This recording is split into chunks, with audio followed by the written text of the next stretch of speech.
Piekritīsi. Nav lielākas baudas mums cilvēkiem kā garšīgi paēst. Tas pats jau arī ir ar mūsu četrkājainajiem draugiem. Bet ko viņam dot, lai būtu garšīgi un lai būtu arī veselīgi? Anete, suns, kaķis, un tagad es aizēju pie visiem dinozoo ēdienu plauktiem. Kā man sākt izvēlēties? Ko man ņemt? Sākumā ir arī jāsaprot, kas ir tas pamatēdiens jau līdz šim sunim vai kaķim, vai viņš ēd sauso barību, vai konservēto barību, vai sausā barība un konservētā barība kombinēti, vai šī te svaigā jēlā barība, kas ir tagad nāk populāra. Ar sauso barību es esmu dzirdējis, jo Zigijs ir sausās barības ēdājs, un tad man ir teikuši, vai tad viņš tiešām nav pelnījis kaut ko garšīgāku. Tā ir, ka viņam tomēr gribās kaut ko garšīgāk, ja es viņam dodu tikai tos graudiņus.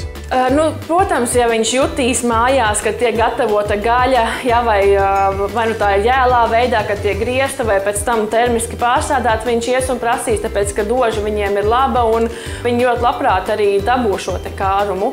Bet, ja pamats ir sausā barība, ik pa laikam var iedot, pamēģināt iedot kaut kādu vai vārītu gaļu vai jēlu gaļu, bet skatīties arī, kā dzīvnieks uz to reaģē, jo citreiz ir tā, ja kaut ko mēs iedodam par daudz vienā ēdināšanas reizē, mēs varam izsaukt arī gremošanas problēmas, tāpēc prātīgi ar to, bet tā kā kārumiņu, arī ja pie pamatbarības to var iedot, bet nepārsniedzot šos te 10% no dienas devas, lai tas nekļūst jau par 3. ēdienu reizi. Kā es varu uzzināt viņu dienas devu? Dienas devu mēs skatāmies uz barības iepakojuma. Uz barības iepakojuma ir norādīts tabula parasti.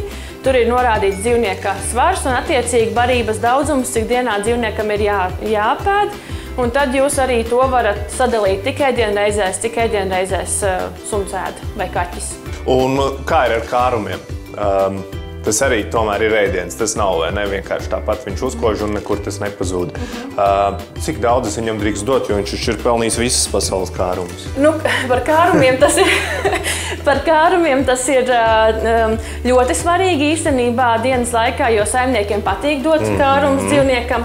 Un kā jau es minēju, mēs veltam 10% no dienas barības devas kārumiem. Ja mēs zinām, ka katru dienu dzīvnieks saņems to kārumu, mēs dodam arī pamatbarību mazāk. Kārumi var būt ļoti dažādi. Ļoti populāri tagad ir šie te kaltētie kārumi, dažādi liofilizētie kārumi. Un ar tiem ir īpaši jābūt prātīgiem, jo bieži vien saimnieki viņus dod par daudz katru dienu, kas var izraisīt gremošanas problēmas un var izraisīt liekā svara veidošanos. Tā kā mums ir jāsako līdz, cik daudz kārumus mēs dodam dzīvniekam pa dienu, un jāsamazina pamatbarība, ja tiek ieviesti katru dienu barībā. Es varu nopirkt ļoti lētu barību, un es varu nopirkt ļoti dārgu. Kur ir tā atšķirība? Zīmolos?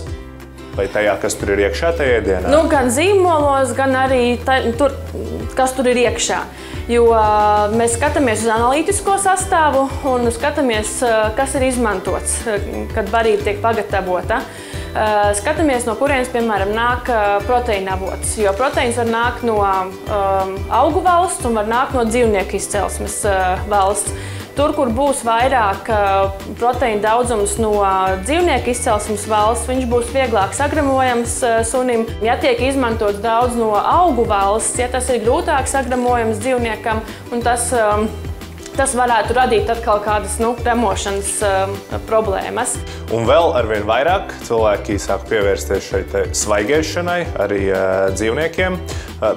Tas var aizstāt visus šos graudus, un tur viss ir kārtībā. Ja mēs skatāmies uz svaigēšanu, kas ir BARF, šī te Biological Appropriate Raw Food for Dogs, kas ir kā viens no ēdināšanas veidiem, ko dzīvniekiem var piedāvāt, tur mums, protams, arī jāskatās uz proporcijām, kādas mēs veidojam. Jo tur jābūt ir gan kaulam, gan gaļai, gan orgānu gaļai, nelielā daudzumā dārzeņiem, un ir arī saimnieki, kas izmanto nelielā daudzumā arī graudaugus. Ja mēs varam to visu nodrošināt dzīvniekam, tad viņš jau kļūst par pilnvērtīgu ēdienu.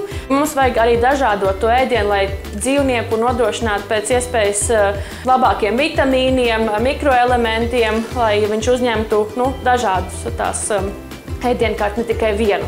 Un, protams, tas ir viss saimnieku ziņā, kur no barības veidiem izvēlēties. Dinozo – tava teritorija.